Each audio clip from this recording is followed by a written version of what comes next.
That's really hard for me. Who is Sai Baba? Sai Baba is me. Sai Baba is you. And Sai Baba is the air in between us. He is everyone and everything. He said, out of the blue, it took you 3 months to figure out the dream? And I was thrown into shock. I became very, very, very sick. I ended up in the hospital in liver and kidney failure. During that time in my life, I had no faith in any kind of God. In fact, I was vehemently against any sort of religion.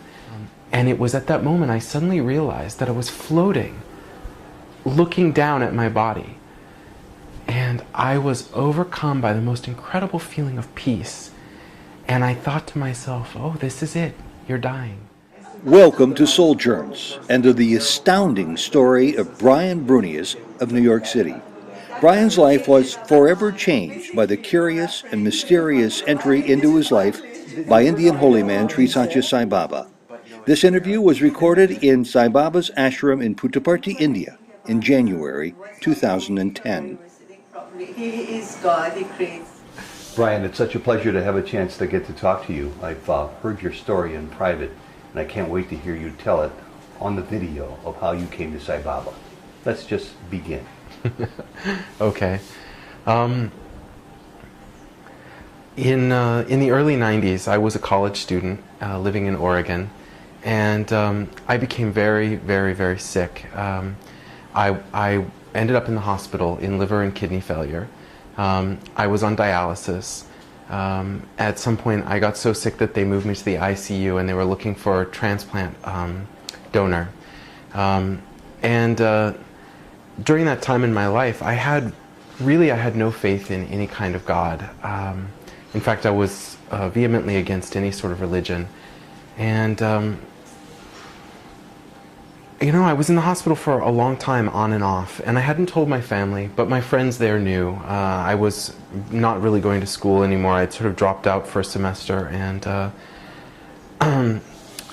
you know, a number of friends had come to me and talked to me in sort of spiritual ways that I really, really resented, and made me very angry because, you know, what is a dying person going to do? Suddenly turn to God and become very spiritual and then die with a smile on their face. So I didn't like that idea very much. But one night, my health had really deteriorated, so much so that the doctor said, you know, it's time to start calling your family and making arrangements, because we haven't found a donor. And so you thought you were dying? I thought I was dying. A friend of mine, a good friend, brought someone with him to the hospital one night. That guy talked to me for a long time. And what I remember of his words, what I remember about him, is that he had this deep, incredible spiritual energy that was so soothing and so beautiful and also magical. I felt like when he was there, anything could happen. And just as he was getting ready to leave, the nurses had been trying to push him out for hours, he looked at the clock and he said, it's 11:11 at night. That's an angel number, and it means something very magical is about to happen for you. And he said, I want to leave you with these words. There is a kind and loving and benevolent force in the universe, whether you believe it or not. I believe it, so trust me. And one day, maybe very soon, you will need to ask for help. And I want you to know that that loving force, if you ask it for help, will reach back and help you. And with that, he left. And I laid in the bed for some time, contemplating his words, and eventually I fell asleep. And the next thing I remember is that it was, I woke up and I saw the clock, and it was 4:44. There was a digital clock in the room. And I could see the time, 4:44, and I thought, oh, that must be an angel number too, because he said 11:11 was an angel number, and whatever that means, it didn't mean anything to me at the time, but I suddenly felt that sense of magic that he had left me with, and I realized that I woke up because I was ice cold, I was freezing, I was shivering, so I tried to reach for the blankets in the bed, but I couldn't move.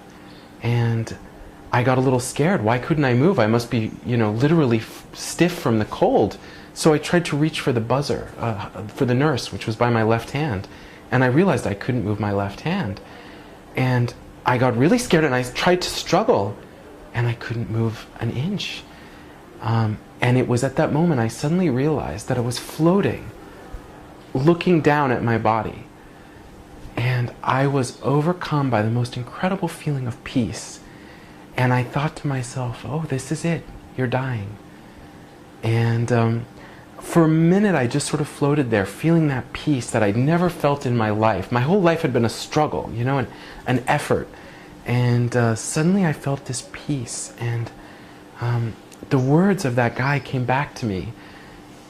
There is a kind and loving and benevolent force in the universe, and if you reach out for help, it will reach back to you and help you. And I thought about those words for a second, and I thought, okay, I'll give it a try. And I prayed a little prayer, floating there in the hospital room above my dying body, and I said, God, I know you're not really there, but just in case you can hear me, I need help, and now would be a good time for you to come. And I had an amazing experience that I'll try to describe. The sky above me opened up, and this amazing blue, really cobalt blue light came down. And in that light there was a form. And he said, I am the blue angel, and I've been sent to take you to God. And he lifted me, he took hold of me somehow and lifted me up and up and up and up forever. It took so long. And finally we broke through some kind of barrier, and I was in a place of just pure light and pure peace and complete silence. And I suddenly realized that I was literally standing at the feet of a being so immense that I could only see the big toe. And it was just this amazing column of light, so huge, that I could see through it, but it was also solid. It was just light. And that being spoke to me. And I can't quite repeat what he said. Maybe it wasn't even exactly words, but he communicated to me, and he somehow lifted me up, and together we went flying around the universe. And he explained to me the creation of the universe, the origin of life, the reason I had incarnated in that body. He said, among other things, that the spirit that was in my body had just died, had just left the body, and that I was a new spirit that would be put back into the body so that I could have a life on the earth. That I needed to come back and that one needed to go, and he was going to use the same body for a second person, second spirit. And so I think literally today I'm not that person who died. I am a different spirit, but in the same body with the same mind, the same memories, the same family. And so what happened is we traveled around the universe. It felt like for hundreds of years. But I woke up in the hospital bed in the morning with the doctor pinching my arm and saying, "What's happened to you? What's happened?" Because I had gone to sleep completely yellow, almost green, and my eyes were brown color. They're now very white. And he said, "What's happened? You look amazing." And I suddenly realized I felt amazing. And all of the memories of that experience, that white light experience, came back to me. And he said, "We've got to do some tests and find out what's going on." And by that, what's wrong here? Yeah, exactly. By that evening, the test had come back, and he said, "I don't know what's going on, but it looks like all of your liver and kidney functions are returning to normal." Have we lost the audio? No, where's the microphone? It's inside. Okay. It's under the shirt. Fine. Yeah, go ahead. You have good sound? Yeah. Okay. He said, "Everything's returning to normal, and you know, if you look this good tomorrow morning, I'm going to let you go home, and you'll just come back for tests frequently." And sure enough, the next morning they released me from the hospital, and one of the things that God had said to me in that vision was, "Wait for me every day at noon, and I will come to you." And I did. Every day at noon, I waited in my apartment, sitting on the sofa. And every day at noon, the wall of the apartment would turn to light. And that form would walk through. The same form I had seen high up in heaven, whatever heaven is, had come into my apartment. And every day at noon, he would come and again would pick me up, and we would go traveling, flying through, I don't know what, through space and time, or it was an inner journey. I don't know what it was. And that lasted for about a month. And at the end of the month, suddenly there was silence. There was no more God. There was no more visitation, daily visitation. Did he give you a clue that it was going to come to an end? I don't think so. I don't think there was any clue. But on the last day it happened, he said, move to New York. Move to New York. And that day I picked up the phone and I called some friends of mine who lived in a nearby city. And I said, you know, guys, I think this sounds crazy, but I think I'm going to move to New York. I had mentioned to a few people that I was having some kind of spiritual experience, but being a very non-spiritual person, my friends were also very non-spiritual, and they said, oh, that's ridiculous, you know, you're just a weak and feeble-minded person, having been sick, you've turned religious. And I said, guys, I think I want to move to New York. And they said, oh my gosh, you won't believe it, we were just up all night last night, we want to move to New York too. We were up talking about it all night, and we were going to call you this morning and ask you. So 4 of my friends and I bought tickets 3 days later on a train from Portland, Oregon to New York City, a train called the Empire Builder Express that runs all the way across the United States. And I don't know how I did it, but in those 3 days I managed to drop out of school, sell my car, pack up my house, take all of my stuff to Portland, and board a train with 4 friends. None of us had ever been to New York. I suddenly realized I had a little money, but none of them had any money. I think they had just enough to buy their train tickets. And my spiritual experience had sort of stopped at that time, but I was running on those fumes.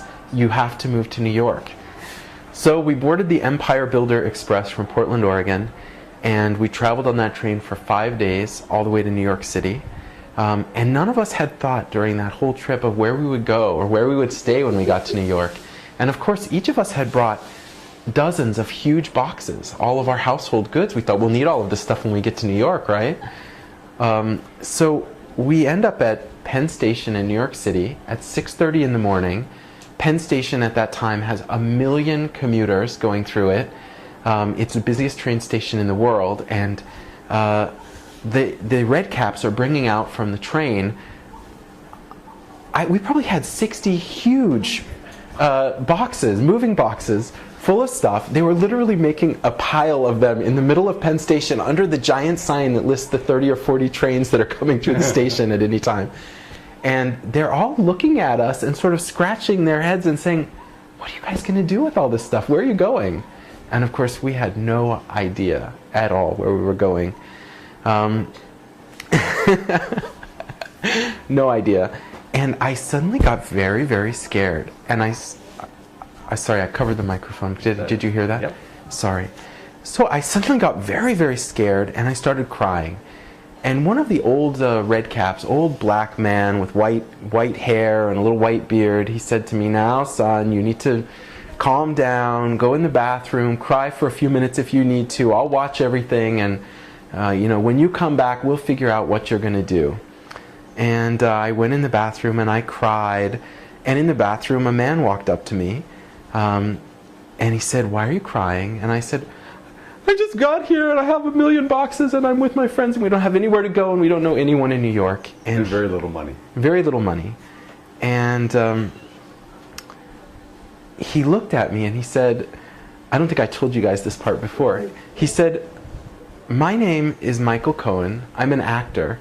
And I just got a job in a play in Connecticut for the next few months. And I just came to Penn Station to buy the ticket. I'm leaving this afternoon. My apartment is 3 blocks away. And if you and your friends will pay the gas bill and the phone bill, I'll let you stay there for free because I was already going to leave the apartment empty anyway. And he went back to his building and got a hand truck from the super and 4 or 5 boxes at a time. He pulled that cart all the way from Penn Station to his apartment. And of course it was a typical like New York City 6th floor walk up in a building, you know, only about 10 feet wide with, you know, stairs going up 6 flights. And my friends and I relayed the boxes all the way up to the top. And just about the time we got the last boxes up, he grabbed his suitcase and said, "It's time for me to leave." And he left for Connecticut. And I never saw that guy again. We we were there for about 2 months when we found an apartment and we moved into an apartment. But what happened is that I had been in New York for a few months, and my spiritual life was, I was really struggling to get back that amazing feeling I had had during that month when God was visiting me every day. You know, it's hard to beat that in any normal daily situation, that energy and that feeling of being one with God.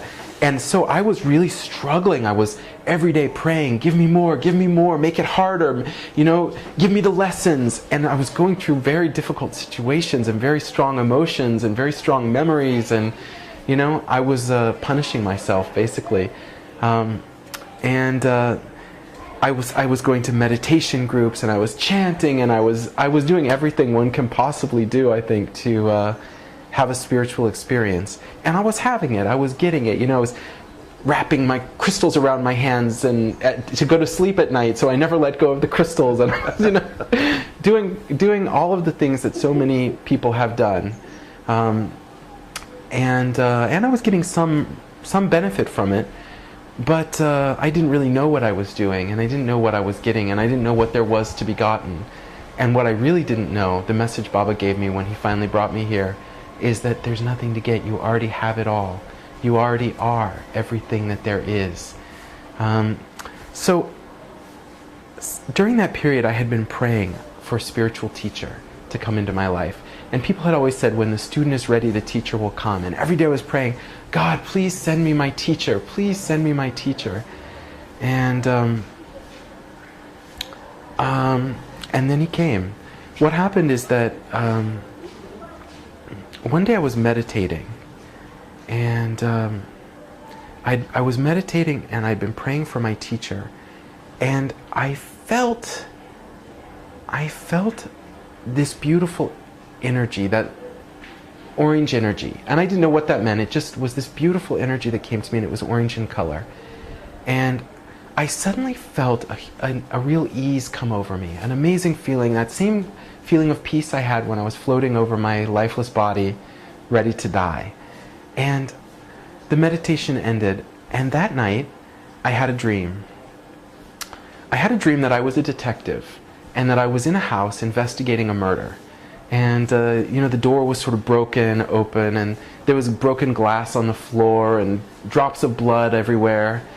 And all the cupboards were open, and everything was askew. You know, there'd been a burglary or something and a murder. And this was in a specific area of the country. Yeah, it was in Mendocino in California, in the Redwoods, and I was investigating that murder. And everywhere in the house I would go, I'd open a cupboard, and inside there would be a photo of a man wearing an orange robe with a big afro. And I thought it was a black man, African American man, or an African man, and then I would open a drawer, and the only thing in the drawer would be that same photo, very specific photo. Everywhere I went in the house, there was that photo. I'd open the medicine cabinet in the bathroom, and the same photo would be inside. And at the end of the dream, I come to a bedroom with a low, flat dresser and a big mirror over the top of the dresser. And stuck in the middle of the mirror is the same photo of a black man wearing an orange dress. And I can see that the whole top of the dresser is covered with ashes, and the ashes seem to be falling from the photo. And someone with their finger has written a phone number in the ashes. Keep going. Someone with their finger has written a phone number in the ashes. And I saw that phone number, and in my dream I pull out a notepad and I write it down. And the dream ends. And I woke up in the morning, and that dream was maybe the most vivid dream I had ever had in my life. So I had that dream the first night, and I woke up in the morning, but I couldn't remember the phone number. You know, in my dream I'd written it in a notepad, but I couldn't remember it in the morning. And it was so vivid. I thought about it all day long, and I told a few of my friends about it, and but nobody really knew what it meant. And why was I dreaming about a black man with a big afro? And nobody I knew had heard of Sai Baba. Nobody had seen his photo. Nobody said to me, "Oh, that sounds like Sai Baba." So I went to sleep the next night, and again I had the dream, and it was as vivid. It's so detailed, and I was in the dream. I was so anxious to find out what had happened in that house, why everything was broken, and why there was blood everywhere. Why it was in California. And why was it in California, in a redwood forest? So I had the dream again. Next night, I had the dream again. Next night, I had the dream 2 times. And as the weeks progressed, I started having the dream all night long. I'd dream it, I'd wake up, I'd fall asleep and dream it again. 3, 4, 5, 6, 7, 10 times in a night I'd have the dream. It became almost disturbing, to the point where I almost didn't want to go to sleep because I knew I was just going to have the dream and wake up again. And finally a friend said to me, "You always pull out a pad and write it down in the dream. Why don't you keep a pad next to the bed and try to write it down the moment you wake up?" And this was how many days into This was it? like almost 3 months into having the dream, many, many times every night. Same dream, 3 months. Same dream every night for 3 months, sometimes a dozen times in a night. I finally put a pad of paper next to my bed and a pencil. And my friend said, "You've got to remind yourself before you fall asleep that if you have the dream, you're going to wake up and write it. Tell yourself, I will wake up and write down the number if I have the dream." And so I started trying, but I could never get the whole number. I would get a few numbers. I finally figured out the prefix was 516, which is sort of Long Island number in New York, not a New York City number. Anyway, by maybe after a week, I finally had what looked like a whole phone number. And I woke up that morning and I saw that I had gotten the full phone number, and I said, "Yeah, that looks like a number. Why don't you try calling it?" So I waited until about 8:30. I didn't want to wake anyone up. And I called the number, very scared. I dialed that number, and someone answered, and I said, "I probably have a wrong number, and this might sound a little weird." And he said, "No, don't, trust me, I've heard a lot of weird things, so go ahead, what is it?" And I said, "Well, I had a dream, and I saw this phone number in my dream." And he said, "Oh, that doesn't sound weird to me at all." He said, "What did you dream about?" And I said, "Well, I've been having this recurring dream every night for the last 3 months. I'm dreaming about this African guy with a big afro wearing an orange robe." And he said, "Oh yeah, that's my guru. I get calls like this all the time." And he said, his name is Sai Baba, and he lives in India. And I said, "Oh, he's not black? No, he's Indian. He's from South India. They're very dark there." He said, "We have a group that meets every week for," he didn't say bhajans, he said prayer and meditation. And we study his teachings. It's tonight. Why don't you come? It's in Manhattan. So he gave me the address and the time, and he told me, you can't wear shorts, you need to wear long pants and dress modestly. And so I thought that was amazing. I called all my friends and told them, and they thought I was crazy. It was a real number. It was a real number, and the guy knew who I was talking about, and it was a spiritual teacher in India. My friends thought I was nuts. But I was happy to be nuts at that point because I finally knew what my dream was about. And but I had all day to kill. I wasn't working that day, and so I was walking around my neighborhood, which at the time was a place called Park Slope in Brooklyn. And there are a lot of little used bookstores in Park Slope. And I was walking past a used bookstore, and this one in particular had a dollar table on the sidewalk of the books that hadn't sold. And they would, they'd always have some out there for $1. They called it Books for $1, I think. And I was walking by, and what do I see but a book? And it has the exact same photo from my dream on the cover. And the book is called Transformation of the Heart. And it's still my favorite book of devotee stories. And I was just stunned. I picked up the book and I ran inside and paid for it. And I thought, okay, I'm going to spend the day reading this book. So I walked to the subway, and I got on the subway to go. I was going to go to Central Park. It was a beautiful day, and I thought I would sit in the park and read the book. And I was riding the subway, and it was very crowded. and there are poles in the subway, and I was holding onto a pole, and there were people on the other side of the pole holding onto the pole facing me, and what do I see on someone's hand but a ring? And the ring has on it the exact same face from my dream and the exact same face that appears on the cover of the book. That's a coincidence. And the person is talking to their friend next to them about my guru Sai Baba. And at that point I'm so freaked out, I don't say anything to them. I'm just observing this and thinking, my God, what is happening to me? What the heck is happening to me? So I ride the subway, I get off at Central Park, I go into the park, and I sit down and I start reading. And at some point I'm praying, I stop reading and I start praying, and I go into a little meditation, and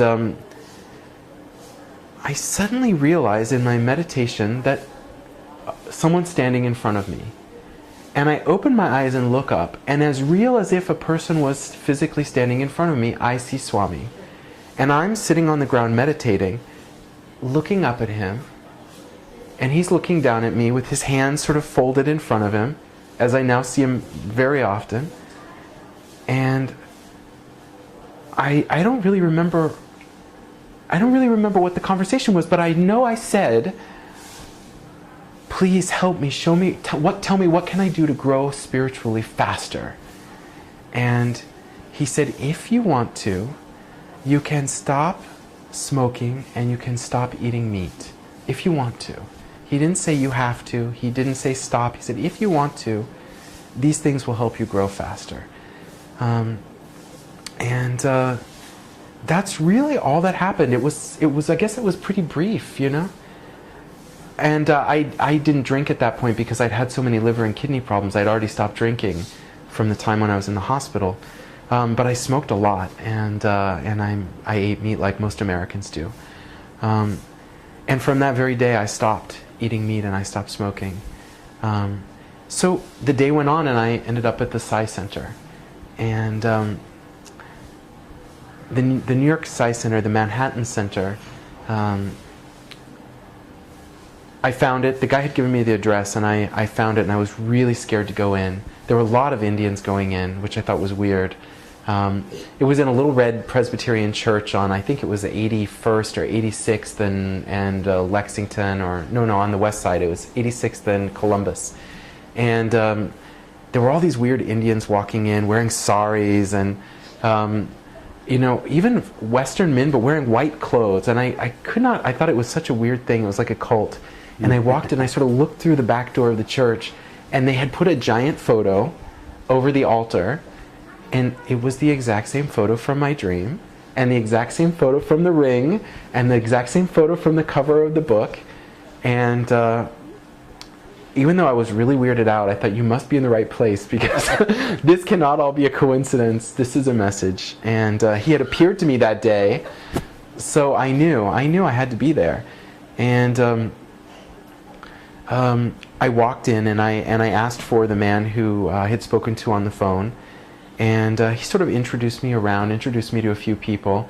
And then he said, now we're going to sing. And you're not going to know any of the songs, but just try to follow along. And I guess the bhajan started, and I suddenly knew the words to every song. And the people sitting next to me, who knew it was my first day, my first time ever, said, what the heck is going on? You're singing every song like you've known it for 10 years. And anyway, that was just a weird side note. I don't know why that happened. I don't know the words to most of the bhajans today, but even though I've been singing them for years. And so I don't know. It was about 3 months before Baba's 70th birthday at the time, and the center was making all kinds of preparations for a huge group trip to Puttaparthi, and India had never been a place I'd thought about in my life. It had never been I never really wanted to go to India. I'd never thought much of India. I never saw pictures of India except for that Bhopal gas disaster. So I didn't think much about the country. But the group suddenly said, you know, we've just bought 400 tickets. They basically bought most of an Air India plane to come to India. And Air India, as a result, had given them a handful of free tickets for buying so many seats on the plane. And the president of the center said, you know, we've got these extra tickets, would you like to come? And I said, wow, of course, I'd love to come. And he said, well, how long do you want to make the ticket out for? I just tell them, you can have up to 6 months. And I said, okay, 6 months. Give me a 6-month ticket. And I promptly quit my job. And I called the landlord and said, I'm going to give up the apartment. And I sort of packed up all my stuff and put it in a friend's house. And the group made its plans to leave. And I got a passport and I got a visa for India. And we got on a plane and we came to Bangalore. And that was a real culture shock. But the first thing I saw at the Bangalore airport was a huge photo of Swami.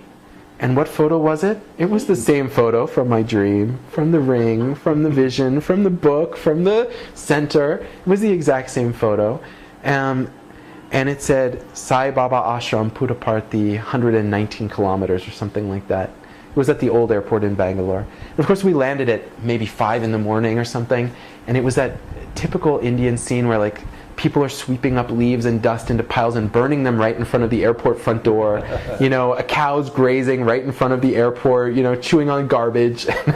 Children are begging. It was just such a typical Indian scene as we board this sort of nice air-conditioned bus. And we had a lot of buses. It was a huge group, and we head to this village. And I thought, I want to look good when I get there. I put on a blazer, I put on a nice shirt, I put on some nice trousers and good shoes. I wanted to look nice when I showed up in the ashram. And and you went to a shed. So we get to the ashram, and at that time, it was 3 or 4 days before the 70th birthday, and I have never seen crowds so big in my life. And I've never seen clouds of dust so huge in my life, because all those people, now the ashram is very green and they've planted the lawns and the trees have grown big, but most of these big trees were planted at the time of the 70th birthday. There were not a lot of trees then. There were a few old trees, but all of the South Block and the North Block just had little tiny baby trees that had just been planted, and it was just dirt. Because there's this philosophy that dirt is very clean and you can sweep it easily and make big clouds of dust. And all the foreigners had masks on. They were all getting lung infections and bronchitis, and it was terrible. It was just dust. And they didn't even have an accommodations office. It was a giant tent with like 400 desks because so many people were coming constantly. And we registered. They took us to our shed. A shed very far in the back, the last shed, and that was a shock. At that time there weren't even cots. It was just those little thin cotton mattresses on a stone floor. And how many people in the shed? Yeah, probably 150 people in the shed with just and hundreds of ropes with mosquito nets over the mattresses. And modern bathrooms? No, there were Indian toilets at that time. Now they have a few modern toilets. It was a shock. But someone said, you've got to change into your white clothes. We've got to go for darshan. And I guess, it must have been around 3 in the afternoon. We've got to go for darshan. So I threw on, someone had given me a white kurta pajama that they had brought for me. And I got dressed and we ran to darshan. And when we got to the Sai Kuan hall, the gate was closed. It was full. The mandir was a little smaller then. They have extended it a section since then, but it was packed. It was birthday. There were millions of people here. And we couldn't get in, and the crowds were like pushing against the gates. And I'm not sure exactly what happened, but a Sevadal reached out and grabbed me and said, you come, you sit here. And it was all the way in the back against the back wall next to the water cooler. And after 5 minutes, another Sevadal came up to me and said, what are you doing sitting here? Move over there. And he picked me up and he moved me to some other spot. And a few minutes later, another one came to me and said, what are you doing there? Move, you've got to go over here. So then I was sitting with a certain group over there, and he said, this whole group, get up and move over here. And little by little, I went from being all the way at the back of the hall to being very near the front.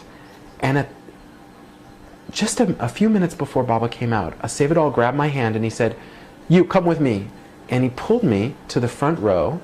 There was an empty seat where Sevadal had been sitting, and got up, and he put me in that guy's seat. And it was right at the end of the white marble walk where Baba comes from his house. At that time he was living on the back of the Purnachandra Hall, and there's a white marble strip that comes all the way to the men's side before he makes a turn. And he sat me right at the end of that white marble strip. And just as I sat down, the music started to play. At that time there was no Vedic chanting. It was silent. Everyone was in silence, and then when Baba stepped out of his house, the music would play. And I saw him step out of the Purnachandra into the sunlight at the end of this long dark tunnel. There weren't all the chandeliers then, it was pretty dark inside. And I think that at that time they had the roof open, the roof retracted. They never do it now, but it used to retract, and that beautiful sunlight was coming down the middle, but it was a dark hallway between Baba's house and me.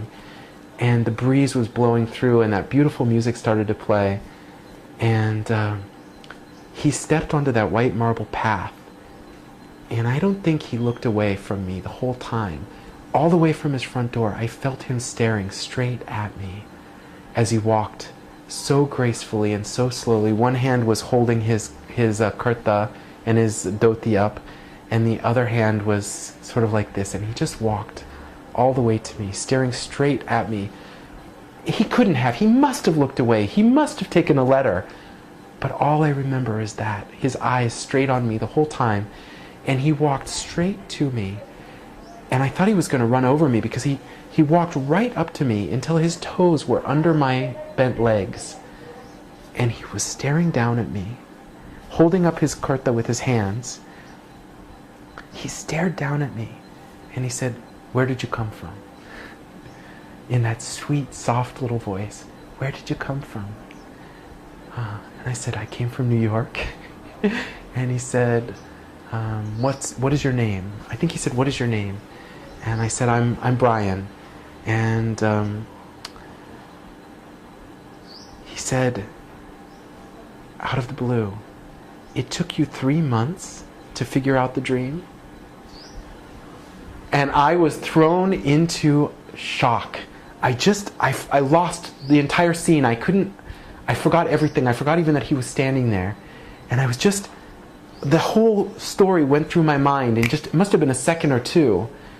All those things that had happened, in those one sentence, he told me, "I caused all of it, I know about all of it, and I arranged all of this, and now I've come here to tell you, have no doubt, I know everything."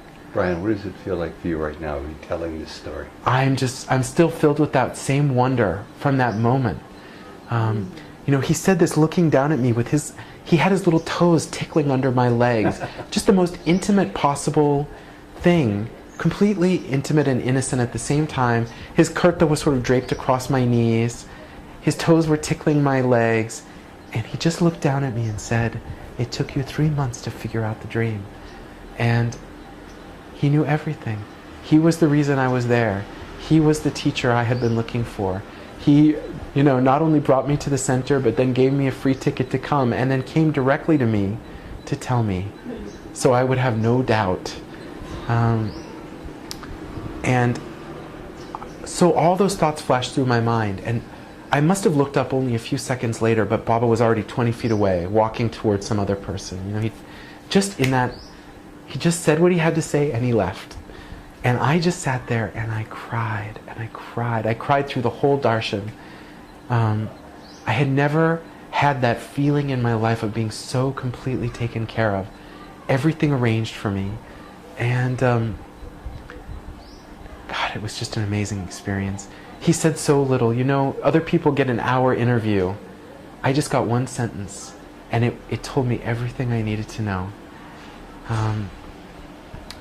Well, he came to you in the park, he came to you in the subway, he came to you in the dream, he came to you at the Sai Center, he came to you in Puttaparthi. Yes. You got much more than an interview. So I did stay for 6 months, and I have to say they were the best and the worst 6 months of my life, as it often is here. It's very difficult, and it's also extremely rewarding. How the worst? Yeah, well, I'll tell you, some terrible things happen. Well, I'll tell you the best things that happen. I'll tell you the best, because the best lead to the worst. They always do. Here, especially with Baba, the best things always lead to the worst things. The more attention you get, the more you get punished. The more good things you get, the more bad stuff you get to go through. And that was just me. Part of the blessing we get here. It's all appearance. The reality isn't really what we think it is. The good stuff is really usually bad, and the stuff that feels bad is usually really good for us. Interesting. Very shortly after that day, I think maybe it was the very next day, someone came to me and said, Baba wants you to have a job. And Baba wants you to have a job. And she handed me a staff pass, and she said, your job is going to require you to work right up until darshan time. So you can use this pass and go through the staff entrance, and there'll be a reserved area where you can sit, so every day you'll get a good darshan. And the only thing is you have to wake up at 3 in the morning, which is something I had never done before. You'll have to wake up at 3 in the morning and start work at 3:30. And so I started that with another guy, Greek guy, Andreas. We both got the same job, and we were staying in the same shed. And we became sort of fast friends, and we would wake up every morning and go do our work. And our job was making flower displays for the altars and the pujas. We would go out in the village very early. We had a contract with some of the flower women to bring us certain bags of flowers early every morning, and we would do our jobs, and then we would run to the mandir and get our seats. And we would always get a front row in the front, in the staff section, right in front of the veranda facing Swami. It was very nice. There was no Vedic chanting then, so the students and staff sat all the way in front of Swami's seat. And so every day, twice a day, I got beautiful front row darshan, and Swami would come and stand there and talk to us, and you know, I'd get up on my knees and he'd slap my face and pat my shoulder, and you know, very often he'd pretend like he didn't know who I was. Who are you? He'd ask me every day, who are you? Where did you come from? How long are you staying? What's your name? You know, he'd ask me the same questions all the time. And every time I wanted to say, Swami, interview please, interview please. But every time he came to me, I was just dumbstruck. In fact, many days he'd ask me, where did you come from? And I just couldn't even get out a word. I was just, you know, just, I'd breathe in and then I couldn't breathe out. I couldn't speak. And there was so much attention, you know, so much attention. It was so beautiful. And I felt people were saying, oh my God, this is so special. You can't believe how much attention you're getting. And every day he's talking to you. And it got to the point where everyone was giving me their letters to give him. If they wanted vibhuti blessed, they'd give it to me, because every day he would come to me and he'd bless or touch whatever I handed out for him. Someone gave me a book to show Baba. You know, I wasn't taking anything of my own. I was really didn't really know the value of what I had then.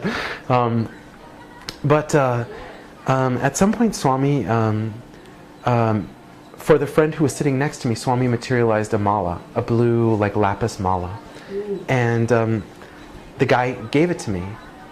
Swami had given him also a watch. He'd given him a lot of things while we were there. He gave him one of those green emerald rings. He gave him that mala. He gave him a gold watch. He gave him something else, necklace or something he'd given him. And the guy gave me the mala. He didn't use it. And yeah, he gave me the mala.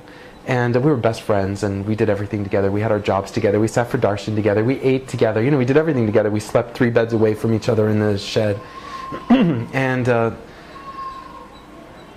so I started using that mala. I started praying with it all day long. Even when I was walking around, I'd have it in my hand, and I'd be praying with it. And then at some point we got the smart idea of splitting it up into 4 malas of 27 beads each, because it's cumbersome to walk around with a big one in your hand. But if you have it made small, you can still do 108. You just do it 4 times, and it's discreet. Nobody sees it. You know, I think at that time Baba was giving discourses too about people who look like they're praying all day and how that's a big ego. So we wanted to make the mala small, so people wouldn't see us praying. Swami gave a lot of discourses then in the mid-90s about how to use the mala and about constant namasmarana. So I was doing that all day, every day, and doing my job and just having an amazing time here, you know, just feeling really blessed, getting staff entry for everything, and you know, it was fun, it was great. And we had the same spot for darshan every day, and one day, out of the blue, Swami came to me, and he looked down at me, and he said something in Telugu, and he said it. I said, Swami, what? And he said it again, very loud. And I suddenly I could see all the people around me were backing up. All the old men, all the old staff sitting around me moved back. And I looked like this, and I could see, suddenly there was like, you know, 3 feet on each side of me. They had moved away. And I said, what did Swami say? And the man went like this. And I turned to the other guy, what did he say? I don't speak Telugu. And the guy said, stay away from me. And I was just in shock. And Swami walked away. And darshan ended, and I tried to talk to those guys and say, you got to tell me, what did he say? I didn't understand. None of them would talk to me. So I was really bewildered, but I finally left. And when I came back the next morning for morning darshan, I came to the staff gate, and the guy said, give me your pass. I gave him the pass. He said, privilege is revoked. And I said, what? This is a shock. So I went to the person who'd given me the pass and who gave me the job, and she said, I'm sorry, you can't work here anymore. Swami said, you can't work here anymore. Thank you for your service, but it's not needed anymore. And my friend kept his job. He kept his staff pass. And I went to him, and he said, Swami's just given me a room. I'm not going to be staying in the shed with you anymore. And he moved out. And even in the shed, I guess rumor, there's the ashram is full of rumors. And within a few days, all the people whose beds were near mine had moved away. And they left this sort of perimeter around me, the zone of, I don't know what, it was horrible. And within a few days, nobody in the ashram would speak to me. All the people who'd been friendly to me, all the people who'd invited me for meals at their houses, at their apartments, all the staff who had become friendly with me, would not speak to me. And nobody would tell me what Swami said or why they wouldn't talk to me. Most of them didn't know why. They just knew someone else wasn't talking to me, and that must mean something. And after 3-4 days, one day I showed up for darshan, and I went in the main entrance, the token line entrance. And the guy said, I'm sorry, you can't come. You cannot enter. And I sat outside crying. What had happened? Why would nobody speak to me? Swami had given me so much attention, and suddenly nobody would talk to me. They wouldn't let me in for darshan. Nobody would even sleep near me in the shed, in the most horrible and disgusting place in Puttaparthi. Nobody would even sleep within 20 feet of me. The friend asked me for the... well, anyway, that's another story. So I was just bereft. I was miserable. And I'm going to stop for a second, Ted, and just ask, how long do you want this to go on? Because there are a lot of other stories I can tell that are related. I'll keep it running, but we're down to the last 5 minutes. Oh, great. So, yeah, this is a great story to end this segment on, and then we'll do subsequent interviews over the years, I'm sure. But yeah, I have a lot of... We're all yearning to find out why he kicked you in the butt. Do you know that? Well, I know now. Okay. I understand. Let's finish. Okay. In the 4 minutes left, let's wrap that up and put a good spin on it. So for weeks, I couldn't get in for darshan. I would wander around the ashram crying at darshan time. Sometimes I'd go up onto the hill to the meditation tree, and I'd look down over the mandir and see the birds circling and hear the beautiful music or the darshan music playing or the bhajan, and wonder, why can't I go in? And I would try every day. And sometimes once or twice a week they'd let me in, and I'd sit near the back. But many days the Sevadal would say, always it would be the first day when the new Sevadal would come, the new group would come. The first day they'd let me in, before they found out this guy can't come in. And I would wander around the ashram crying. And there was in the west buildings, the West Prashanti buildings, a lot of old devotees are there, and there was an old woman who would sit on her stoop every day. She would sit out in front of her house during darshan. I guess she couldn't walk to the mandir, and she had a beautiful garden, and she would sit on the steps every day. And one day she called me over. I was walking around miserable, and she said, I see you crying every day now. I know what's happened to you. I understand. I've seen this happen to so many people like you over the years. Swami gave you a lot of attention, and now he won't talk to you, and he's taken away every privilege he gave you, and you want to leave. And I said, yes, Amma. Even I have a ticket. I have an airplane ticket to go back to New York, and every week I've been trying to get that ticket changed so I can go back sooner. But because it's a free ticket, the airline won't change the date. I'm stuck here. I can't leave. Every time I try to leave Puttaparthi, I can't go. And she said, you think Swami's abandoning you, right? You think he's not giving you any attention. And I said, yes, he's completely abandoned me. She said, no, you're wrong. At this moment, he's giving you more attention than anyone else in the ashram. At this moment, he's got every single person in the ashram working for him to give you the most possible attention you could get. She said, this is the trial by fire that God gives us. You cannot become spiritually strong until everyone has abandoned you. You cannot become gold until you've gone through the fire of transformation. She said, Swami gave you for 2 months, he gave you the pure energy of transformation. Now he's put you in the crucible and he's burning you like the gold to remove the impurities. I know it feels very bad, but you have to stay strong during this period, and eventually you'll come out of it and everything will be okay. You're not here, remember, you're not here for any of those people, you're only here for Swami. It's the only reason you came to Puttaparthi. None of these people matter. What they think of you doesn't matter. It didn't make those months any easier, but I was trapped. I couldn't leave. Air India wouldn't change my ticket date. I didn't even think of going anywhere else. I could have left here and gone to a million places in India, but I stayed. And I stayed most days miserable. But I really learned to pray, and I really learned to use a mala and to focus on a single thought. And Swami in every discourse at that time was saying, I am God, I am God, I am no different from God. So I made that my constant repetition. And all day long, with nobody speaking to me, I would walk around the ashram. I was afraid even to go out the gate. I was afraid they wouldn't let me back in. Walk around the ashram all day praying with that mala. I am God, I am God, I am no different from God. And somehow I had a transcendental experience where I just became, the whole world dissolved, and I just became one with everything. Maybe that's overstatement, but suddenly there were no other people. It was just all one. And I wandered around, just, life became so easy. God took control, and it was such a powerful experience and a beautiful gift that Swami gave me. I've never quite gotten that same deep level of that experience again, no matter how hard I've tried. So that has been my guide all these years.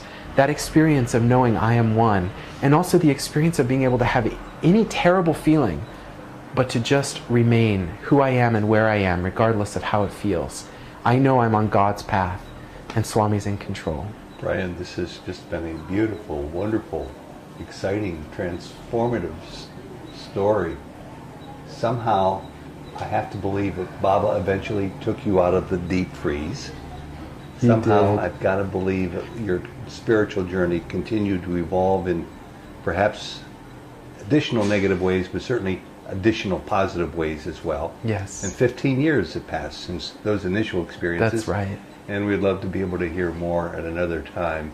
Would you share them with us? I'd be glad to, Ted. Thank you. And you get the last 20 seconds, the last 30 seconds, your final impressions, just from what you've told us so far about who is Sai Baba.